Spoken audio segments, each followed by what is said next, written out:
Kung hindi na yata dramang naluha ko kay Aa eh. Aa kasi si Christine, diba?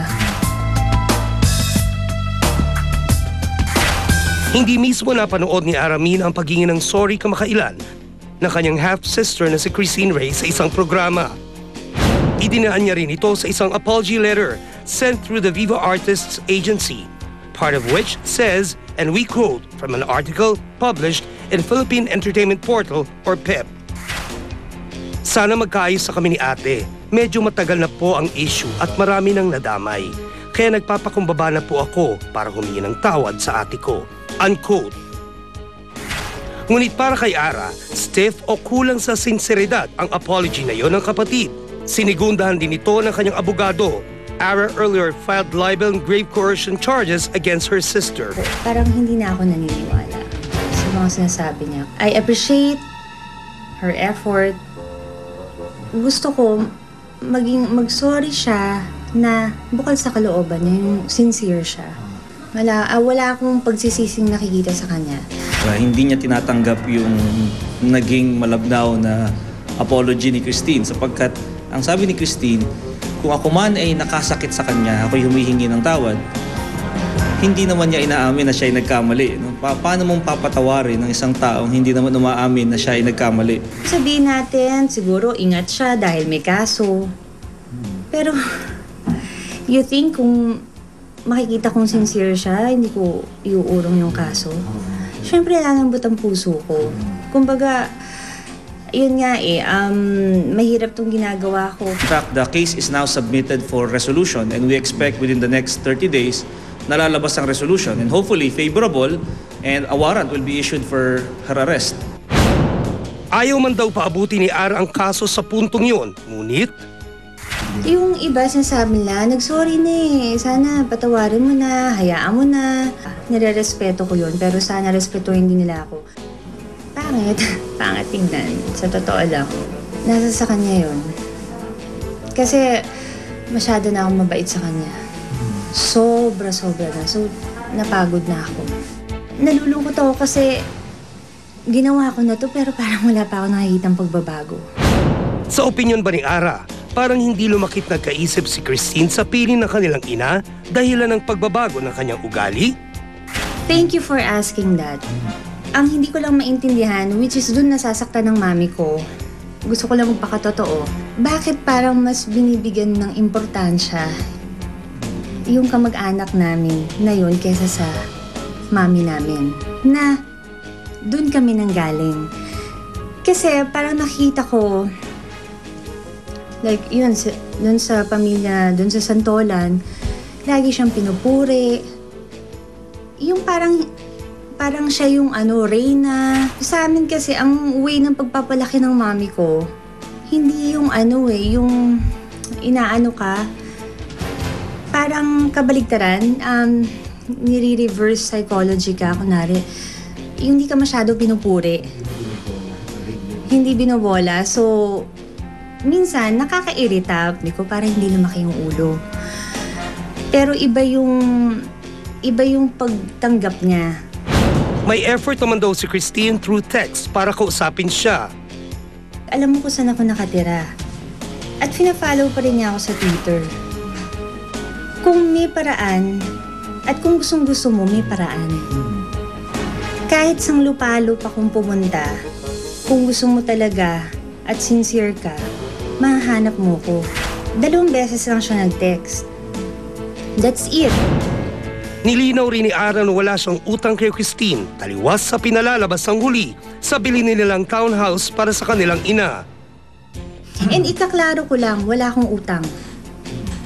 In fact, nakapangalan sa kanya yung townhouse ng mami ko. And nagdidesisyon ng mami ko ngayon kung babalik siya sa Provident. Sabi ko, kasi nakapangalan sa kanya, ang sinasabi niya kasi sa Yes Magazine, binigay niya yung townhouse. Pero nakapangalan sa kanya yun.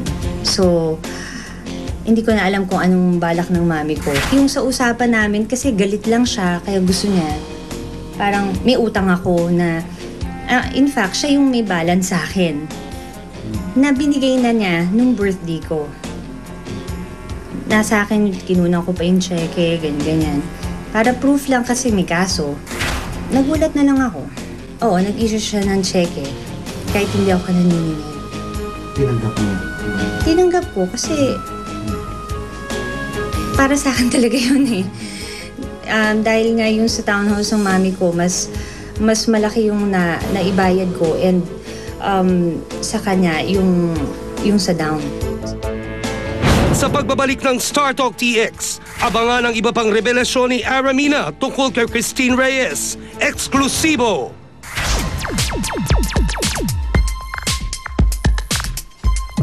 At pahabol ko lang, Alisa, na hindi rin totoo yun. Hindi totoo yung balita na nakapangalan lang kay Christine Reyes ay yung bubong ng townhouse. Nakuha mo yung joke? Bubong ng townhouse. Oo, yung bubong lang. Kasi nung sa Provident, naalala mo? Bubong na lang natira. Kami din Hindi siya tumira, hindi natira. Okay. Joke lang. Okay. Totoo po yung narinig nyo nung sinabi nung announcer naming magaling. Boses ba ni Rani yun? Mga revelasyon ni Aramina tungkol kay Christine Reyes, ihahatid namin. May continuation yan. Oo, mamaya. Eksklusibo. Abangan. At Yan. ito, Jackie Rice, may mas daring daw at sexy daw sa Cover Magazine. Abangan nyo yan. Sa Jackie? isang Cover Magazine, oo. Oo. Dito lang yan si Startup TX. At meron ka pang pasasalamatan. And Startup would like to thank Mega C Sodium Ascorbate IVI Premium Collagen. Nahahawa ka ng kay Lolit. Mga kaibigan, online star happenings. Ating sisilipin. Team Yap! Oy! TY, plug in na. Bukalashoes, thank And you. Pero dapat laging updated, ang kailangan natin ay Star Talk Plugged In. Pasensya na po at medyo paus po ngayon, kaya medyo mag-tweet na lang ako. Okay? Game. News Flash. Jillian Ward nabungi. Camille Prats reporting. Bye-bye, Jillian. Lost her front tooth. Meanwhile, sa Alcacid residence, si Baby Nate nakakatayo na. Pasok, Ate Reg. Oh my God! Tumatayo na si Nate mag-isa. Baka bukas mag-drive na to. At dahil sa kakatayo, napagod. Borlog. Good night, my love. I'm so proud of you. BTW as in by the way, our newest Kapuso hunk, Benjamin Alves, or at Benjamin Alves 7, wants to be called Benjamin. So girls, itong tip, call him Benjamin. I love being called by my full name, Benjamin. Ang tanong ni Krista Kleiner with her pick. My pose close enough to the topless girl in the art piece. Pwede, overdress ka lang by one shirt. Binubuking ni Sheena Halili si Mariana Dingdong sa set ng Tweets for My Sweet. Taray! Ikaw na ang dinadalaw. Ikaw na ang may bantay. Ikaw na! Asus, para naman kay Sheena, walang dumadalaw. Itago natin sa pangalang Rocco Nasino. And finally, even si Jolens, aka Jolina Magdangal, kahit bagong kasal, malamig ang gabi. O baka naman malamig ang aircon. Yan ang proof. Maraming salamat kay John Pagadungan for my grooming, kay Alex Carbonell of Studio Fix for my hair, to D Squared and to Tom Ford Eyewear for my eyewear. Marami ring salamat sa Mundo of Crossings Department Store, to Vans, to Fila, to Fold & Rang, and to Nixon Watches. Tuloy-tuloy pong ating pag-follow sa aking Twitter, twitter.com/officialtimyap. Pati na pong aking Instagram, officialtimyap. More prizes and surprises via Yap for Grabs. Maraming salamat sa Globe Tattoo for my Wi-Fi, and of course, Star Talk's official Twitter at StarTalk_GMA7. We'll always keep you Yap-dated. This is Tim Yap, kahit paos, unplugging.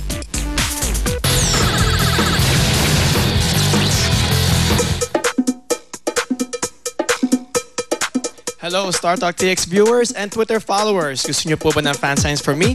Ganito lang ang gagawin. Follow me on Twitter. It's at BenjaminAlves7. Then tweet your name. And with the hashtag StarTalkTweetX. Reminder po, you have to be my follower to get a fan sign. So tweet na. Magbabalik po on Star Talk TX. Anak ni Vic Soto na si Danica Soto Pingbreeze. Naglabas ng salawin hinggil sa di umano'y relasyon ng kanyang ama at ni Pauline Luna. Ano bang karapatan namin? Anak lang naman kami. Narine Mercado, may hinanakit ba sa ama ni Alex Jazz si Patrick Garcia? Dahil wala na itong panahon para sa kanilang anak? Next na yan. Baka busy po siya.